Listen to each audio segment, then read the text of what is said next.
नमस्कार प्यारे साथियों, प्रगति परिवार आप सभी प्यारे साथियों का एक बार फिर से हार्दिक स्वागत अभिनंदन करता है।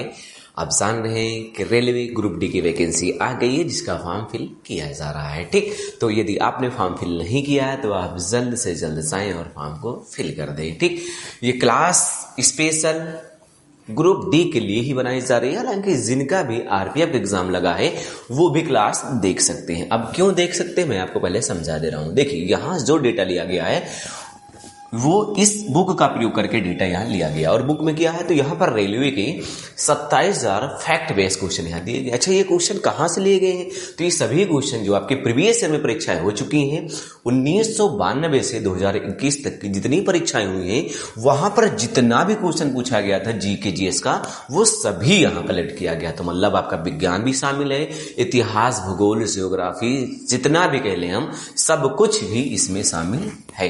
ओके, तो गाइस वीडियो आपके लिए इंपॉर्टेंट होने वाली है। हम ज्यादा समय तो नहीं लेंगे, बस एक वीडियो में एक सेट की ही चर्चा करेंगे और लगातार एक क्लास आपको मिलती जाएगी। तो गाइस स्टार्ट करेंगे बिना टाइम को वेस्ट किए हुए। चलिए, जो भी फैक्ट आपको नया लगता है, इंपॉर्टेंट लगता है, आप उससे जरूर नोट डाउन करिएगा। ओके, चलिए देखते हैं। ये सेट हमने लिया है आरआरबी चंडीगढ़ और परीक्षा कब हुई 1995 की। ठीक, देखिए पहला क्वेश्चन ज्योग्राफी से क्या पूछा गया था, भूगोल से क्या पूछा गया है। तो देखिए यहाँ लिखा है कि जो सरदार सरोवर बांध है, सरदार सरोवर परियोजना कह सकते हैं, बांध कह सकते हैं, ये कहाँ है, गुजरात में। एक फैक्ट मिला आपको। ठीक, आगे, यह परियोजना नर्मदा नदी पर बनाई गई है। तो परियोजना कहाँ है, नर्मदा पर।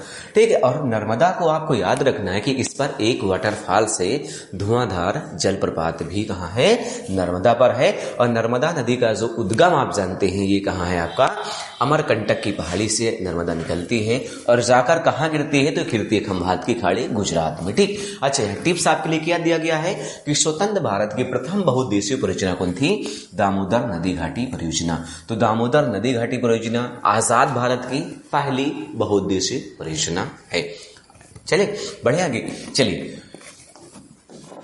आगे देखते हैं। ठीक है, अब संविधान से क्वेश्चन क्या पूछा गया। देखिए, भारतीय संविधान पूर्ण रूप से 26 जनवरी 1950 को लागू हुआ पूरी तरीके से, जबकि हमारा संविधान बनकर तैयार हो गया था 26 नवंबर 1949 को ही, लेकिन लागू कब हुआ, 1950 को। ठीक, अगला इकोनॉमिक्स से क्वेश्चन क्या आया, देखिए एक बार। देखिए, बजट जो शब्द है, बजट शब्द का क्या अर्थ होता है, चमड़े का थैला। ये क्वेश्चन पूछा गया इकोनॉमिक्स से, तो बजट शब्द का अर्थ क्या होता है, चमड़े का थैला। और हम बात करेंगे भारत में कि भारत में पहली बार बजट का पेश किया गया था, तो ये पेश किया गया था 1860 में, याद रखिएगा। भारत में पहला बजट 1860 में, आजाद भारत का नहीं है ये, जब ब्रिटिश शासन था तब ही पहली बार बजट पेश किया गया था 1860 में। किसके द्वारा, तो पर्सन है जेम्स विल्सन। किसके द्वारा, तो जेम्स विल्सन द्वारा पहले ही बजट पेश किया जा चुका था। ठीक, तो इकोनॉमिक्स से क्वेश्चन ये पूछा गया। ठीक, आगे देखिए, अब यहाँ क्वेश्चन पूछा गया है इकोनॉमिक्स से और आपका, अच्छा ये आपका विश्व संगठन से क्वेश्चन है एक आपका गैट। तो गैट का आपसे पूरा नाम कहा जा रहा है। अच्छा, जो गैट है इसकी स्थापना 1948 में हुई थी, ये स्थापना 1948 में हुई। और जो गैट का पूरा नाम है क्या है, general agreement on trades and traffic. याद रखिएगा आप, जो गैट है इसकी स्थापना 1948 में हुई है, इसका फुल फॉर्म क्या है, general agreement on trades and tariff. Okay, ठीक है। जो सार्क का मुख्यालय है ये कहाँ है, नेपाल की राजधानी काठमांडू में है। तो सार्क का मुख्यालय काठमांडू में, और जो सार्क की स्थापना हुई है ये 1985 में हुई है। ठीक, आगे यहाँ टिप्स भी आपको दी गई है कि सार्क की स्थापना 1985 में हुई है और इसके 8 सदस्य देश हैं, जिसमें भारत शामिल है, पाकिस्तान है, अफगानिस्तान है, श्रीलंका, मालदीव, नेपाल, भूटान और क्या है, बांग्लादेश। अगर आपको देखने में लग रहा है ऐसा कि लगभग भारत के सभी पड़ोसी देश यहाँ पर शामिल है। ठीक, आगे बढ़े, चलिए केमिस्ट्री से क्वेश्चन किया है, रसायन विज्ञान से क्या पूछा गया। देखिए, क्वेश्चन पहला था रबड़ एक प्राकृतिक बहुलक है, पहला क्वेश्चन ही था कि रबड़ क्या है, तो एक प्राकृतिक बहुलक है। अगला, जो एसिटिलीन गैस है इसका प्रयोग पता है, कच्चे फल को पकाने में किया जाता है कृत्रिम ढंग से। ठीक, और जो एक एथिलीन है, आपको एथिलीन भी याद रखना है, एथिलीन का काम क्या है, तो एथिलीन जो है ये फल को प्राकृतिक रूप से पकाती है। फिर से, प्राकृतिक रूप से एथिलीन, कृत्रिम रूप से एसिटिलीन। ठीक, आगे, विद्युत चुंबक बनाने के लिए सबसे अधिक उपयुक्त क्या है आपका, नर्म लोहा है फिर मृदु लोहा है।